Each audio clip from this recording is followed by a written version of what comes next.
Some woods look priceless until they fade. Some look ordinary until they sink in water. And some are so valuable they can become a problem at customs. The most expensive woods in the world are not just beautiful. They are rare, difficult, protected, and sometimes dangerous to desire.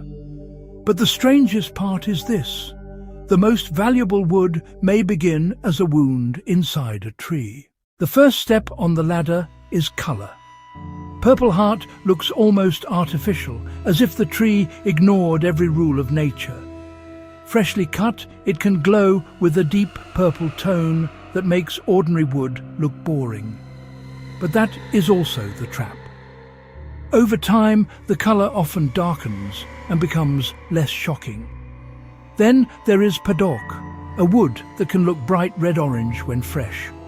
It feels dramatic, almost impossible, but light and age slowly pull it toward a darker brown. Zebrawood is different. It is not famous for one colour, but for contrast. Pale wood, dark stripes, a pattern so graphic it almost looks drawn. And Bubinga can look rich, red and wavy, especially when the grain moves like water. These woods are beautiful, but this is still the lower part of the ladder.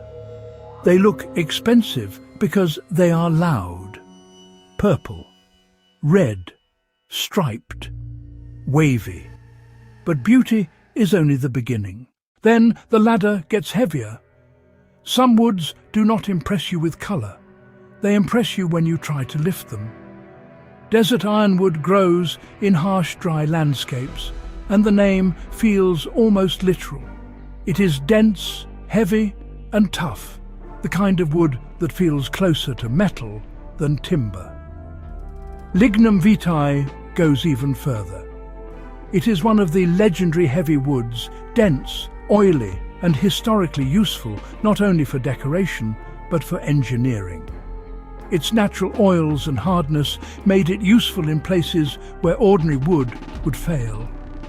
African Blackwood does something more delicate. It turns density into sound. This dark, heavy wood is prized for instruments like clarinets and oboes because it can hold precision, polish beautifully, and survive the stress of performance. Then comes ebony, deep black, heavy, smooth, almost stone-like.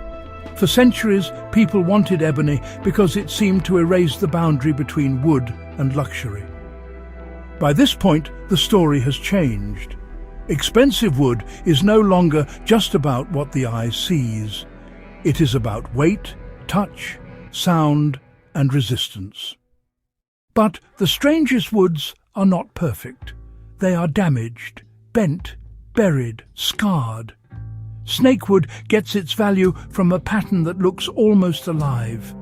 The markings can resemble reptile skin, but usable pieces are often small, difficult and unstable. The wood can split before it ever becomes something beautiful. Burls are another kind of natural accident. A tree grows in a strange, chaotic way, and the grain twists into eyes, waves and storms. In ordinary timber, straight grain is useful. In burl wood, disorder becomes the prize. Bog Oak is different again. It is not a species, it is time. An oak tree falls, disappears into wet ground and slowly darkens over thousands of years. What comes out is not just wood, it is a buried piece of history. And then there is Agarwood, the great contradiction. A tree becomes more valuable after something goes wrong. The valuable part is not normal timber. It is dark, fragrant resin created inside the tree when it's wounded, infected, or stressed. The tree produces a defense. Humans discovered the smell, burned it, distilled it, and turned it into oud, one of the most valuable natural scents in the world. Here, the ladder becomes strange. The most expensive wood is not always the perfect tree. Sometimes it is the scar. At the top of the ladder, wood stops being just a material. It becomes evidence. Brazilian rosewood is legendary because of its beauty, tone and history. Guitar makers, furniture makers, and collectors prized it for generations. But the more people wanted it, the more complicated it became. A guitar is not just a guitar if the fingerboard or back is protected rosewood. A table is not just a table if the tree behind it cannot easily be replaced. This is where beauty becomes paperwork, and desire becomes pressure on forests. Zitan, also known as red sandalwood, carries a different kind of weight. It has been associated with traditional luxury furniture and extreme rarity, especially in Asian markets. It is not just wood anymore.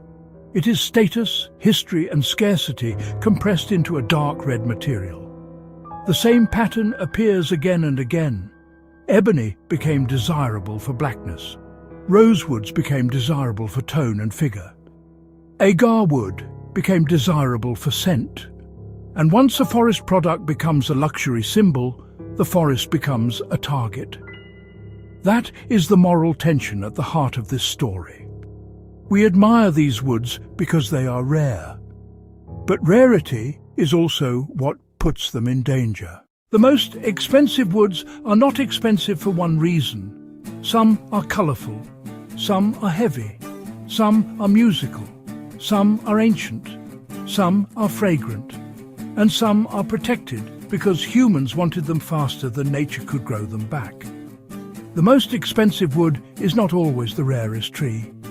It is the tree humans wanted too badly, first for colour, then for sound, then for status, and finally for proof that nature made something we could not easily replace. A forest does not know what luxury is. It only knows how to grow. But once we put a price on rarity, a tree becomes more than a tree. It becomes music, it becomes perfume, it becomes contraband. And sometimes it becomes a warning. What did you think of this video? What should we explore next? If you enjoyed it, please like and subscribe. Thank you for watching.